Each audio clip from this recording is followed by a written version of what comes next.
Ассалаумағалейкум, тарих сүйер қауым. Бүгінгі әңгімеміз Алашорда жайлы болады. Әңгімемді бастамас бұрын каналды қолдап, лайк басып, комментарий жазып кетсеңіздер, және жан-жаққа таратсаңыздар, үлкен бір қолдау болады каналдың дамуына. Ал мен бастайын. Жалпы Алашорданың тарихына тоқтап кетсек, негізінен әр ұрпақ өзінің бір белгілі және үлкен білімді мен білікті адамдарға тұрады. Сондықтан сол кездердегі 1870 жылдардағы орыстардың шаруаларға бостандық беру жайлы, яғни ол сол кездердегі батыс елдерінің жалпы Европада, Америкада да құлдықтарға бостандық берумен пара-пара деп айтуға да болады. Сол кездерде орыстардың шаруалары құлға тем болып, яғни өзінің игілігінде байдың игілігісіз рұқсатынсыз ештеңе істей алмайтын, және жалпы Ресей империясы аграрлы ел болып дамудан артта қалған болды. Сондықтан елдің дамуына және өркениеттің елдер қатарына кіру үшін осылай шаруаларға бостандық берді. Бірақ өмір бақи құлдықта болған шаруалар қайдан бірден өз кәсібімен, жері жоқ,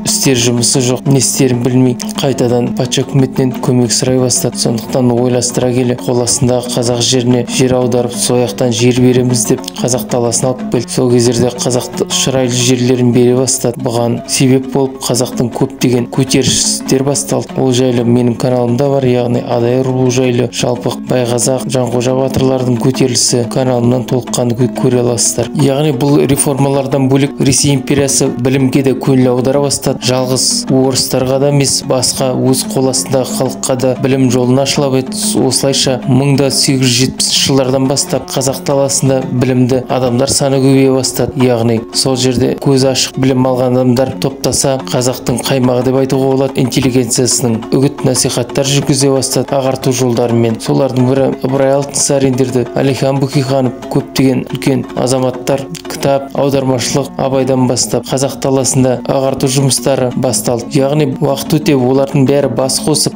оған бір үлкен себеп болған 1905 жылдардағы Орыс империясының жапондықтардан шағын елден ұтылып қалуы. Сол кездердегі қазақ интеллигенциясының ойлана келе аз уақытта жапондықтардың аграрлы елден дамыған барыс өркениетті, яғни үлкен империяларға төтеп бере алатын, сондағы болып жатқан реформалар қатты қызықтырды және ойландырды. 30-40 жылда өркениетті ел қатарына кіруі, мәдениеті мен ұлттық құндылығы бірдей жапондықтарды қазақта еркіндік алып сондай дамыса деген арманы болды. Елге қалай айналды. Әрі 1905 жылдары кадет корпусының партияларында қосылып, Әлихан Бөкейханов және басқалары да мүшесі болып, Ресей Санкт-Петербургтегі думада депутаттар құрамына кіріп, бір жылдай болса да елдің шешуші кезеңдерінде жұмыс атқарды. Жайлеп Ресей империясы толыққанды реформаларды іске аспағандықтан артта қала бастады. Әрі қазақ интеллигенциясының көзі ашылып, білімге жол ашылды. Бұрын сонда ондай көп жастары білім алып көрмеген еді қазақтардың. Яғни шеттетіп көптеген көтеріліс пен соғыстар болғаннан кейін орыстар қорқып шектеу қойып еді кезінде. Уақыт өте келе қазақ баласының білімі жоғарылай бастады. Сондықтан да болсын көптеген білімді интеллигентті адамдардың бір қосып партия құрудың арманы болды. Соған 1917 жылы қол жеткіз, яғни патшаны 17 жылда ақпан төңкерілісінде шеттетіліп, сол кездердегі патша үкіметінің депутаттары уақытша үкімет құрды. Осы орайды тиімді пайдаланған Әлихан Бөкейханов басқа да интеллигенциялар Алаш партиясын құрып, қазақ даласында үлкен реформаларға жететінін түсінді. Жалпы көптеген халықтар жалғыз қазақ емес, осылай үлкен өзгерістер басталды. Орталық Азияда және Ресей империясына бағынышты елдерде де, өзбек ағайындарда да мұсылмандар партиясы құрылып, сондай өзгерістерге еніп жатқан кезет көп. Алашордықтарды сол кезде ағайынды түрік елдерге Ататүріктер, яғни млада түріктер деп айтады, солардың қозғалысы қатты шабыттандырған. Кейін бірақ радикалды большевиктер уақытша үкіметтің әлсіздігін пайдаланып, бар билікті қазан төңкерісін ұйымдастырып қолдарына алады. Осы жайлы Ахмет Байтұрсыновтың естелігінде айтады. Яғни ақпан көтерілісінде қазақтар даласында қуанып еді, өзгеріс болады, жерімізді қайтарамыз, еліміз және билік өзімізде болады деп. Кейін қазан төңкерісін көргеннен кейін үміттері үзілді. Яғни большевиктердің көбісі әділетсіздік және тонауға ұшыратты қазақ даласын, ойына келген істеді. Осылайша большевиктер қазақ даласына келгенмен кейбір адамдар қолдады. Оны Әлиби Жангелдин, Амангелді Иманов сияқты білімі бар жоғарғы және сауатты адамдар түсінді қаншалықты дұрыс идея емес екен. Жалпы ол ондай идеологиямен ешбір ел жоқ және жалпы коммунизмнің ұғым жай ғана шағын коммунадан басталған, яғни ол шағын бір кішкентай ұйымнан іске асуы мүмкін, бірақ үлкен империяға іске асыру екіталай екен. Сонда да шаруаларға жер береміз, жұмысшыларға завод, үгіт-насихат пен большевиктер солайша үкіметке келіп билікке көптеген қалаларды әлде де, бірақ қазақ жерінде большевиктерден қашқан Колчак және басқа да әскерлері қазақ жерлерінің көптеген қалаларын жалған үлкен ұстап тұр. Сондықтан алашордалықтар уақытша болса да Колчакпен келісімге келді, бірақ кейін Колчак қолға түсіргеннен кейін большевиктер аттастап, сол кездегі Әлиби Жангелдин арқылы Әлихан Бөкейхан, Ахмет Байтұрсыновтар Мәскеуге барып Ленинмен келісті. Әрине Ленин біле тұрса да Колчакпен басқамен келіссөзге жүргізген. Сол кездерде қазақ даласына ағартушылық және билік жүргізетін сауатты адамдар қажет болғандықтан бұларға келісімге келіп көптеген істермен айналысты. Алашордалықтар, яғни сол кездердегі өзін-өзін басқару жүйесін, аппараттарын құрып және ағарту жұмыстарына да атсалысты. Қысқа уақытта жалпы 1928 жылға дейін көптеген мектептер облыс орталықтарында және жалпы ауылдық жерлерде де ағарту жұмыстарын толыққанды жүріп кетті. Ағартушылықпен көптеген мұғалімдерді үйретіп, әдістемелер, яғни сол кездердегі арабша төте жазуды Ахмет Байтұрсыновтың латынша әріпке көшіп қазақ тіліне бейімдеп, методикасын ойлап тауып, кейін ағылшындардың Иранға жан-жақтан қағаздар, листовкалер таратқаннан кейін Сталиндердің қорқыныш үрейі шығып, қазақтарды кириллицаға аудартады. Яғни осылайша көптеген құнды нелер, аудармалар жасалмай, солай қалып қойды. Негізінен 1923 жылы Ленин өлместен бұрын Сталиннің қанша қатал екен, дөрекі, сауаты жоқ, әрі большевиктер жоғарғы лауазымды адамдармен арақатынасын түсіне келе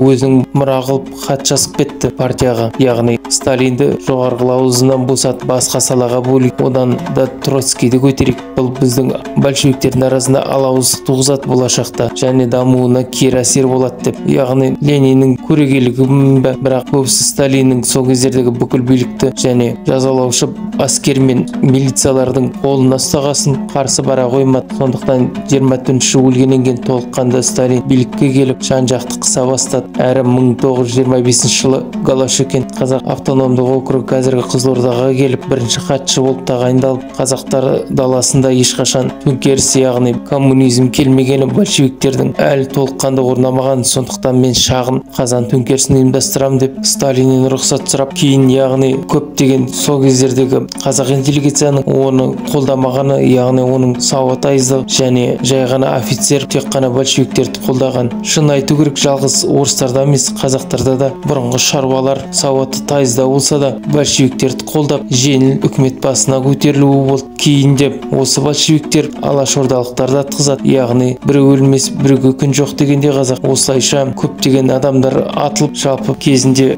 кедейлердің балдары өш алғандай болады. Мысалға айтып кетуге Сәбит Мұқановтың кезінде Жұмабай байдың қойын бағып, қойын ықтап кетіп жоғалтып алғаннан кейін Жұмабайды таяқ жеп, кейін немересі Мағжан Жұмабаевты мүлдем алаш партиясына қатысты болмаса да атқызатын және де көптеген солай мысалдар келтіруге болады. Осылайша көптеген реформалар мен ағарту істері және басқару жүйелерін толыққанды большевиктер осы алашордалықтардың арқасында қондырып, бүкіл шаруаларды біткеннен кейін керек еместігін түсініп, әрі қауіптігін 1920-23 жылдары Әлихан Бөкейхановты Москваға шақыртып алады деген қорқынышты, яғни ұлы дала, яғни қазақ даласы қарсы шықса да Әлиханның беделі бар, сондықтан ол кепілде болды және шетінен алашордалықтарды биліктен шеттете бастады. Тек қана кедей жанұядан шыққан, бірінші қолдаған коммунистерді тартып, сол кездер кейбір интеллигенттер, яғни Сәкен Сейфуллин, Тұрар Рысқұловтағылар билікке келгенмен алашордалық Міржақып Дулат, басқа Ахмет Байтұрсыновтар биліктен шеттетіліп, дені дұрыс жұмыс таба алмай, кейбір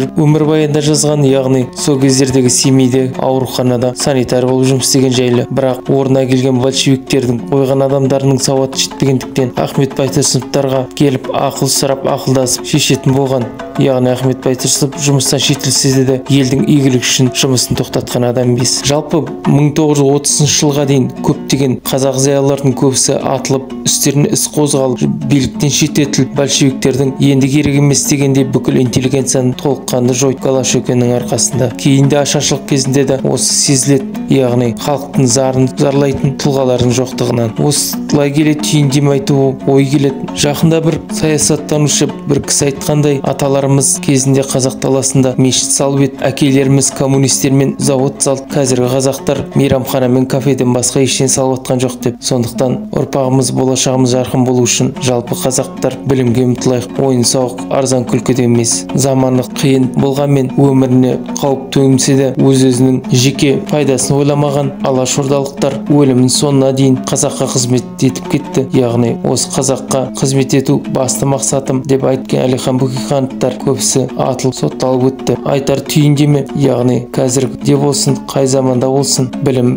бірінші рөлді ойнайды. Сондықтан елдің болашақта жер бетінде өз орнымыз табу үшін білімге ұмтылайық ағайын. Соңғы қазақтар әрине алашордалықтың тарихын осы тәуелсіз алғаннан бері толыққанды ашып келе жатырмыз. Жақында кино түсірген, жалпы халықтың сана сезімін оятады деп үміттемін. Болашақта әрине арзан күлкі мейрамханалар мен той тойлаудан басқа білімге ұмтылады деп. Сондықтан еліміз аман, жұртымыз тыныш, болашағымыз білімді, жарқынды болсын ағайын. Каналды қолдап жан-жаққа таратып үлкен қолдау жасаңыздар. Рахмет толыққанды тыңдағандарыңызға.